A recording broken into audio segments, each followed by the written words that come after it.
好，觀眾朋友，我們持續討論中東的局勢。除了荷姆茲海峽之外呢，現在川普總統在極力想打通這一條石油的要道啊。而川普呢，抱歉，是伊朗在這個時候呢，又拋出了另外一張王牌，是什麼？警告美國人啊，你膽敢動地面或者海上行動的話呢，我不止荷姆茲海峽要繼續封哦，我可能還要開闢一條新戰線。是哪裡？我們來看哦，荷姆茲海峽在這裡，它的下方有個地方叫做曼德海峽，這邊有一個放大圖。這裡的曼德海峽呢，是親伊勢力胡塞組織他們掌控的地方。馬上響應啊，說如果呢這個美軍在越雷池的話呢，他們就宣布要加入美以的抗爭。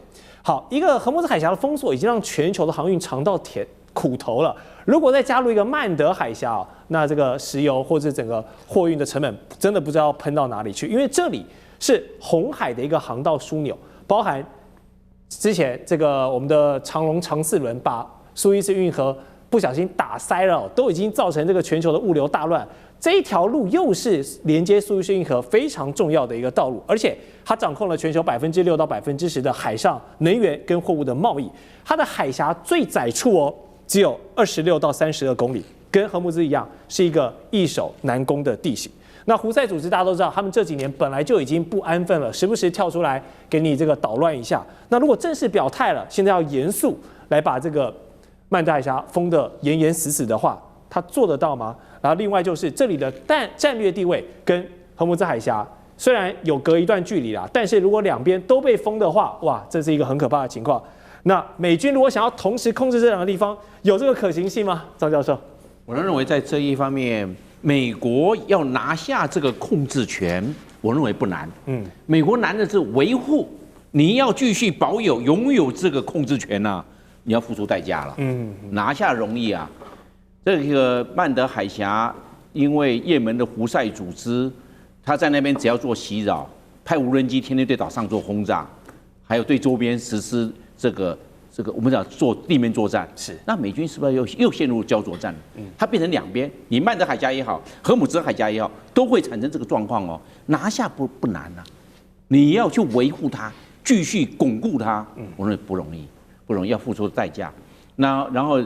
這個是把這個國土，他們一定會把它拿回來，然後跟美國會一直採取了持續的對抗。那我們可以看有幾個美國要去面對無人機，我天天給你過來，他波式的話，他波式攻擊，每一天給你10架、20架無人機過來，對島上做自殺式，島上就這樣子，直接定位就下去了。第二個，這是水下，他們如果美國要奪控，那很簡單呢，他們就布水雷，水下無人機過去。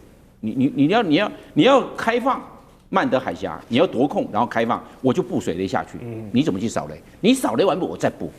那這樣的話，那美國雖然奪控了曼德海峽，但是好像對曼德海峽的開放還有其他的顧忌，還要去障礙做排除。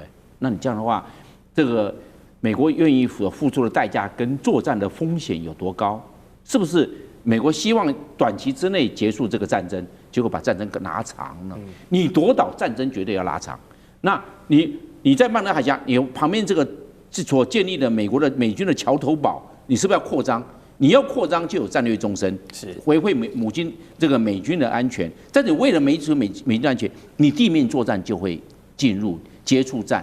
你本來不是的，只是一個外科手術的，就由海軍的戰斧巡弋飛彈或空射式的遠距這個精準制導炸彈對地面目標做破壞，現在不是了，現在是地面接觸戰，那美軍能夠討多少便宜？所以我認為，美軍想要去奪曼德海峽的控制權，最重要是他要付出的地面戰的代價有多高。而且我看了美軍是希望戰爭盡早結束，沒錯。那盡早結束的話，我認為地面戰就是美軍所不必要的，因為如果美軍要地面戰，會有一個徵候，地面的海軍陸戰隊。不光是第30演習軍，可能還要從本土調，因為什麼？要徵兵，兵員要增加。為什麼？因為前面所消耗了，後面要補上去。結果他現在並沒有這個前面是不消耗了，他後面的後續的梯隊還沒有上來，還沒有做補充呢。那又變成梯次變成我們講逐次投入，逐次投入對大軍作戰是不利的。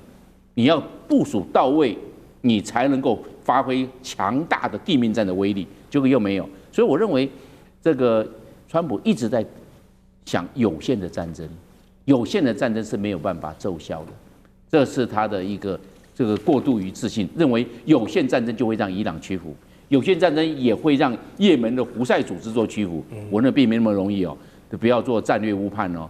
我認為應該交給那個五角大廈的參謀聯席會議的主席，由他們軍人去做評估，因為多少代價，因為講到火力夠不夠，兵力足不足，我認為這個是重要的，不要一陷入就要又陷入泥淖，這個進入泥潭想要抽身，並沒那麼容易。前面已經戰略判斷錯誤了，所以打那麼久。現在我認為美軍不宜再戰略判斷錯誤，否則付出的代價可能比前面的還要再高一些。了解，好。荷姆斯海峽也好，曼德海峽也好，都是靠着這個地形險要呢，讓什葉派的那個勢力哦，得以以小來制大，跟美軍抗衡到這麼長的時間。如果真的把他們惹毛了，把全球的海運給癱瘓掉了，哇，後果不堪設想。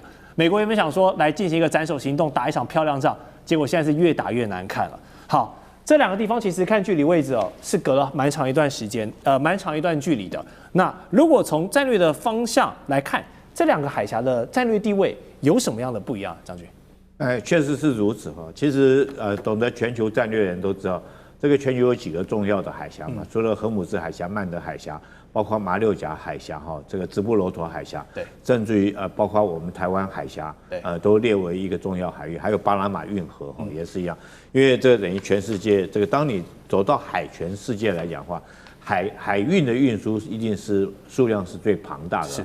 再加上現在由於對能源的需求，又這個快速的提高狀況之下，你目前看出來哈，你除了說是海運能夠運這些這個油輪可以運這些油之外哈，大概用陸運來取代或管線運輸來取代的運量來講還是比較少。所以說只要你能夠控制住全球這幾個海峽來講，當然就會對全世界經濟貿易或者是航運造成很大的困擾跟影響。那我們看曼德海峽，它重要性，它就是連接地中海跟這個印度洋之間哈。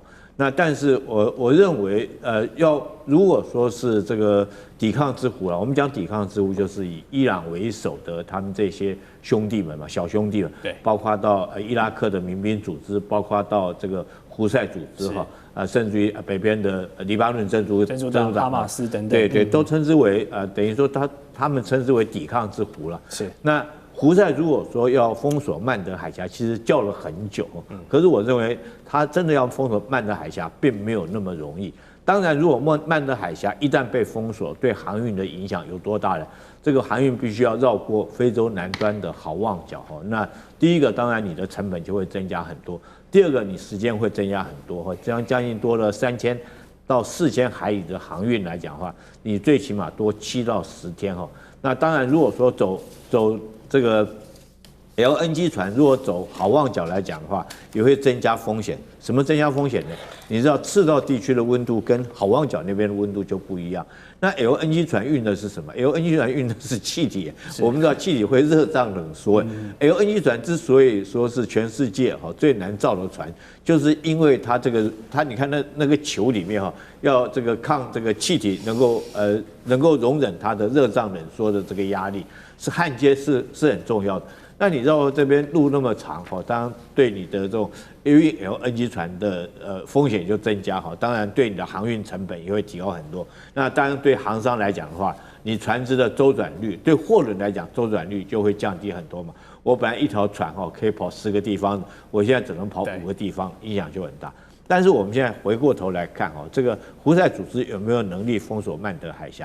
當然，曼德海峽這個長很窄它甚至於這個海峽中間還有好幾個小島，包括什麼七兄弟島啦、毗鄰島啦這些島在中間，所以船能夠走的路線不多那合理來講，應該是很容易封鎖，但是我不認為這麼容易封鎖，因為到現在為止也沒聽過胡塞組織真的成功封鎖過這個曼德海峽這個美軍的航艦還有戰艦還是經常在這邊進行輸出。為什麼是這個樣子？因為它對面那個地方叫吉布地。這個海峽的對面叫吉布地，吉布地是現在包括中國的海軍也在這邊護航嘛。那包括中國海軍，包括全世界各國海軍都在那邊護航。再怎麼樣，這些軍事強國如果在這邊護航，關係他自己國家的貨運安全的話，他絕對不會允許你胡塞組織封鎖這條船。如果說你真的敢在這邊封鎖，我跟你講，那會引起8國聯軍，大家一起打你。所以我想說，胡塞在這方面來講，他一定要有所克制了。嘴巴講可以，但真的去做的話，我覺得會引起全球很大一個反彈。了解，這也確實是全球的一個紅線啊，動到誰的蛋糕呢？可能胡塞組織啊就會被大家結合起來教訓。好，那川普這邊原本23日宣布，他要下令暫緩攻擊伊朗的發電廠跟能源設施，因為要進行談判嘛，總是要有一些示好。但是到了之前呢，不意外，他又再度 tackle 了，在社群媒体發文說，因應伊朗政府的請求呢，他將這個暫停能源的設施摧毀行動再延後10天，要到4月6號了。而且說得很好聽哦，是哇，人家來求他的，結果馬上就被伊朗以及這一次擔任調停角色的巴基斯坦出來給打臉了。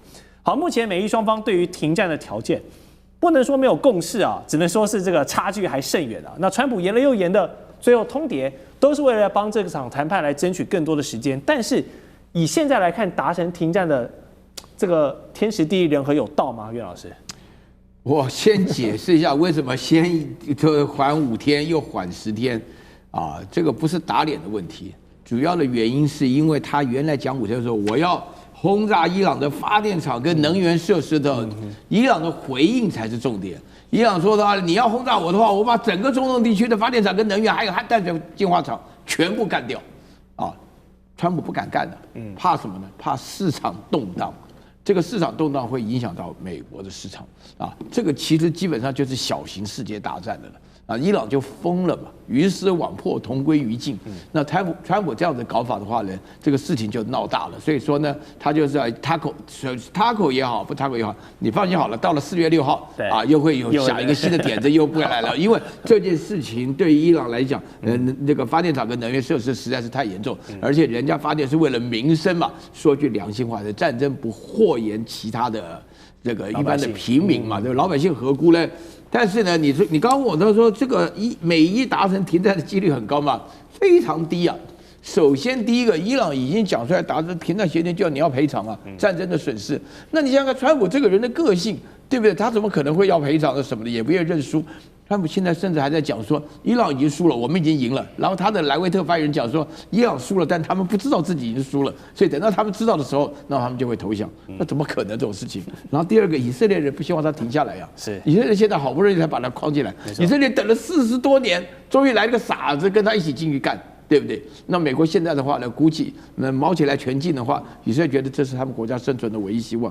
那另外的話呢，這裡面按照我前面講的理由，這個仇恨結大了。那伊朗人家也是有3000年的歷史啊，歷史中的教訓多得很啊。前陣子伊朗的外交部長阿拉克奇出了一個石雕，這個石雕是羅馬帝國的皇帝跪在波斯帝國的國王面前，目的就說明我們在歷史當中的話呢，不是沒有征服過你们，也是有地位的。對呀，他開玩笑，我們今天打仗的時候開口閉口就是講歷史的記錄，是對不對？講到漢唐盛世啊，雖遠必誅啊，衛青霍去病什麼的，都是拿出歷史來講。伊朗人的歷史也很豐富啊，是的，他怎麼可能輕易的說什麼結束？停戰是停戰，你要賠償嗎？了解。好，稍後回來我們要繼續來探討荷姆斯海峽的大門哦，不是不開，而是要挑人開。友善伊朗的國家呢，都會為你而開。另外還有這個中國大陸“一帶一路”的旗艦項目的中伊鐵路哦，不是為了戰爭蓋的，但是在2025年建成之後，今年馬上就成為了戰爭情況下的一個非常好的一個避險路線了，能夠成為北京來幫德黑蘭輸血救急的一條生命線嗎？待會告訴你。地緣政治、美中之爭、戰略價值、強權崛起、小國生存，現在與未來洞悉事件走向，掌握世界脈動，全球觀點盡在環球大戰線。